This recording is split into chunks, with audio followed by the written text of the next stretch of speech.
Okay, good afternoon and welcome back to the channel. This is Turbo Josh. Today is one of the most pertinent issues at hand that I'm going to cover today.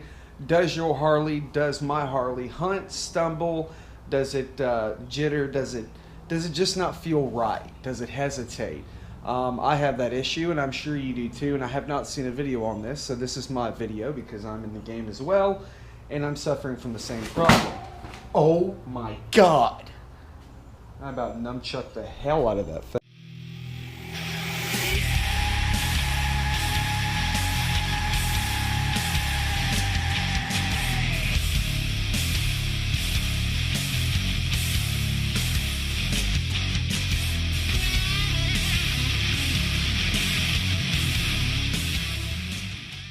Anyway, so I have a Sportster, yes. You probably have a Harley of some type, and unlike sport bikes and a lot of other bikes out there where you can update the intakes, you can upgrade the exhaust, you can do several things, but you won't get the problems that we do on the Harleys.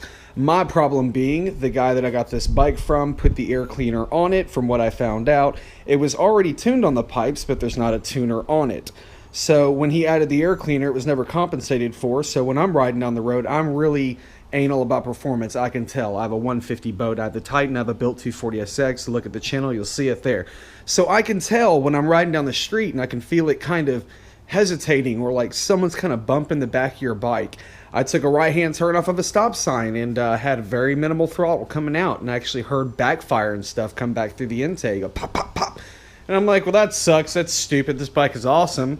It shouldn't do that. So my buddy has the same bike, Peter McNair. I did his bike, How Fast is a Sportster. You can see that on my channel as well just prior. You can go back to my library, etc., and look for it there and see it. But his bike had kind of the same problem, but he didn't comment it much to me at all. But I can notice it significantly. He had already upgraded to a Power Commander 5, plugged it in, he was good to go. I've ridden it since, and it rides like a dream. Unlike my bike. My bike rides good. I can go to the dollar store and back and stuff, but I'm annoyed with the way it runs because it's not proper. So it was tuned for the pipes before, but it was not. It has not been compensated for this big old Screaming Eagle, Vance and Hines intake cleaner. So that being said, I wrote the guy, and luckily on my behalf, I'm getting the tuner. He had the tuner. He forgot to include it as well as the title. So I'll have the title and a Screaming Eagle Pro tuner here in just a few days. I'll also need cables for that, but Power Commanders are different. They go into the seat. They stay there. I think Fuel Packs, Thundermax, etc., they all stay there. Screaming Eagle does not. So the answer to your question is yes. If you have a bike or you just got a bike and it's acting like this and you don't know the history of it, but the parts were already on it because we're guys. We all want to get upgraded shit. Like, nobody wants to buy a stock-ass Sportster. And if you did, good for you. That's not me.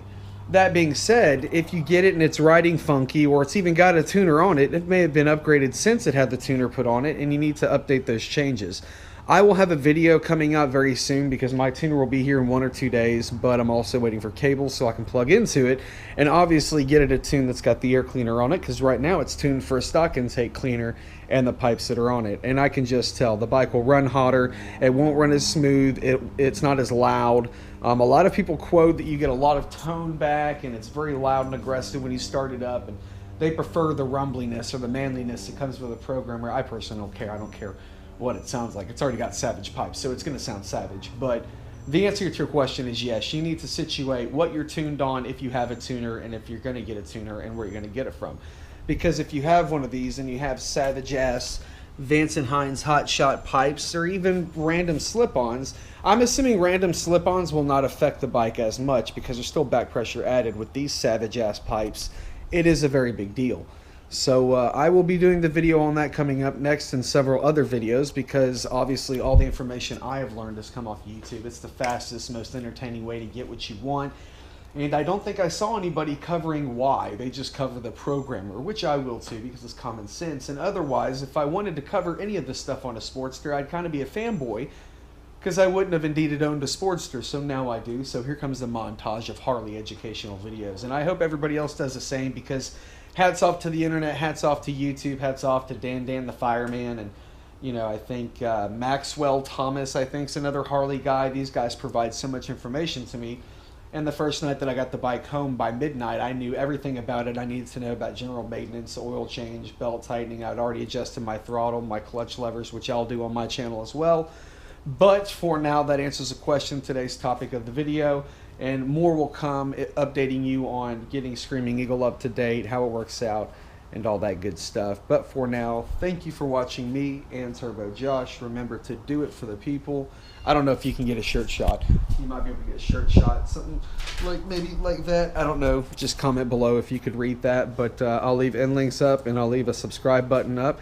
And make sure you subscribe for me. It helps out the channel, and I'm trying to build a brand here. I'm trying to do something fun. So anything that you're up for, leave the comments down below. If you want to burn out a 0 to 60, let me know whatever you think, and I'm happy to oblige. It's what we do it for, and obviously I'm doing it for the people. So thanks again. Thanks for watching. One more thing, I almost forgot that if you want a solution to your low-end bucking problem where you're jolting and you can feel it in the bike, you can get the XIED. It's a little, they're two little pigtails with resistors in them that manipulate voltage, and they take care of the problem for you.